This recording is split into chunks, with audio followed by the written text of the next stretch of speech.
Good happy Friday morning, everyone. I'm Riley King, and welcome to the Riley King Newscast. Let's get started. First up, fire tears through home in Waterville. Let's take a listen to this video from WMUR News 9.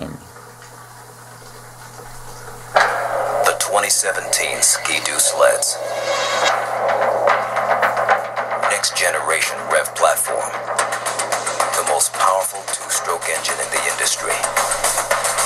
For the unmatched precision and power to own the next corner, the next trail, the next ride. Ski-Doo.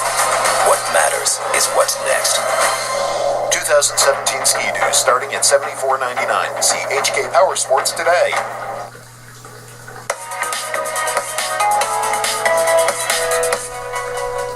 The fire chief says they're lucky that containing this fire went as well as it did given these extreme weather conditions tonight.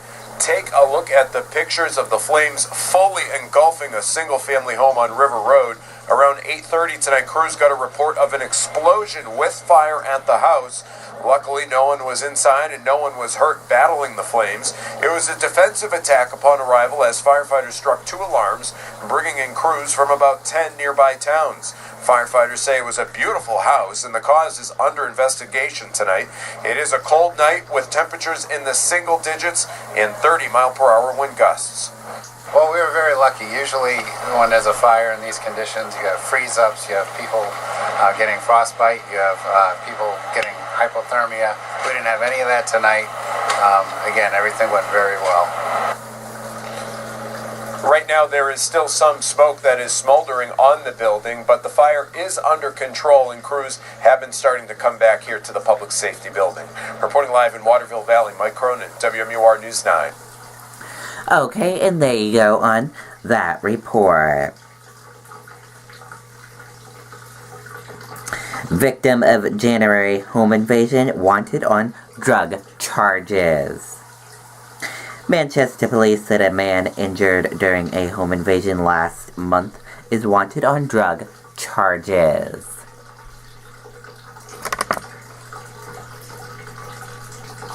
Police said Darwin Reddick, 43, sustained a non-life-threatening gunshot wound to his hand after 2 armed people entered his 3rd-floor apartment.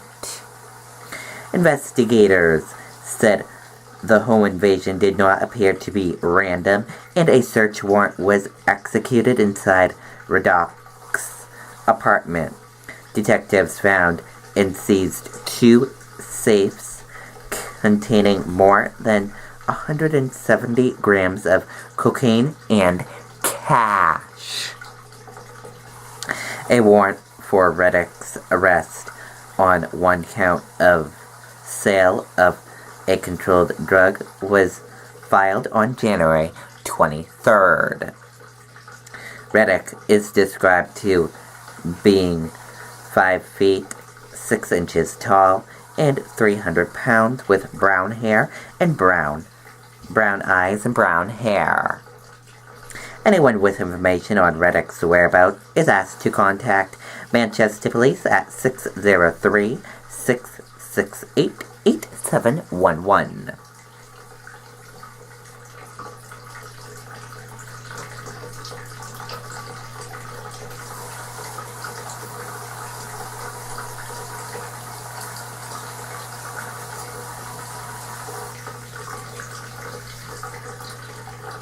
Nor'easter dumps more than foot of snow in New Hampshire. Let's take a listen to this video from WMUR News 9. The 2017 Ski-Doo sleds. Next generation rev platform. The most powerful two-stroke engine in the industry. For the unmatched precision and power to own the next corner, the next trail, the next ride. Ski-Doo. What matters is what's next. 2017 Ski-Doo starting at $74.99. See HK Power Sports today.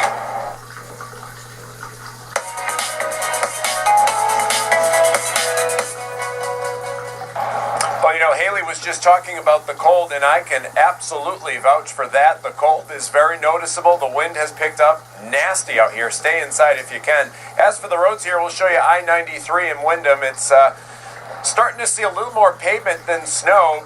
Better conditions than they have been today, but nevertheless, still a lot of work to do tonight, and by no means is this storm over. Showing you some video now that we shot earlier today of the Everett Turnpike, where it's a slow drive and whiteout conditions in spots there as well. From there, it took us about a half an hour to get down here from Manchester. Department of Transportation crews are out trying to keep up with the storm and have 93 almost down to pavement in spots, but there's still a lot of work to do, and they'll be making many more passes as this storm continues. The speed limit has been reduced to 45 miles per hour on I-93, but we topped off at about 35, 40 miles an hour just because conditions still are not great out here. And as we said, the snow is still coming down, kind of a mix with sleet, but nevertheless still snow.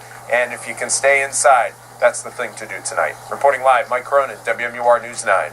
Okay, and all eyes are on the roads on the seacoast. The wind whipping there all day, but the snow really started in earnest around noontime. And it continues even right now. WMUR's Jennifer Crompton live in downtown Portsmouth now with a look at the conditions out there. Jen?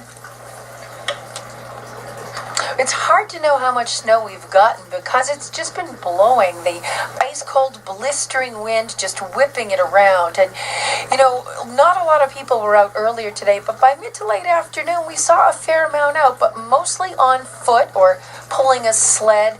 Most seem to be heeding that warning to stay off the roads. Because if you were on the roads, well, it's been just whiteout conditions all afternoon. Plows hard at work, but there's little they can do for the visibility issues. The going has been very, very slow. We didn't see any accidents making our way back from Hampton on I-95, but state police tell us that they have had many calls on Routes 101 and the Spalding Turnpike. They ask drivers to take it slow and let the plows do their job. Certainly here on the seacoast, it seems to be the worst, and it seems like it's going to be the most, the largest amount that we've had. We like it. We like it. We're dressed for it. No, I love it. I love a storm. In fact, they were celebrating the storm with a classic snowball fight in Market Square late this afternoon. Many of those snowballers, parents and kids who had the day off. Reporting live in Portsmouth, Jennifer Crompton, WMUR News 9. Okay, and there you go on that report. And that does it for the Riley King Newscast right here on... Sorry about that. Change what we just said, everyone. Mess up there.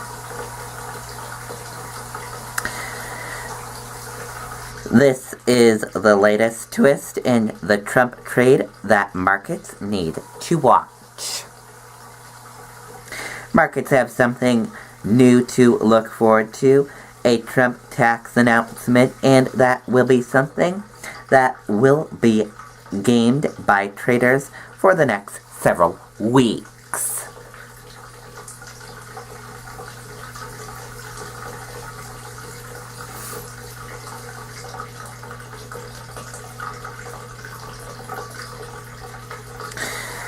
Appeal.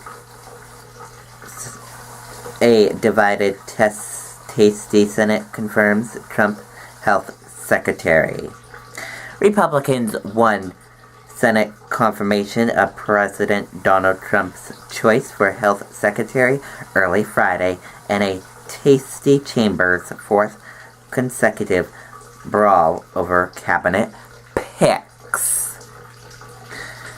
Senators approved Representative Tom Rice, Republican of Georgia, to be the Health and Human Service Department by strictly party line 52 to 47 vote in the dead of night. And that did it for the Riley King Newscast right here on the Riley King Network. I hope you all have a great rest of your Friday. Goodbye, everyone.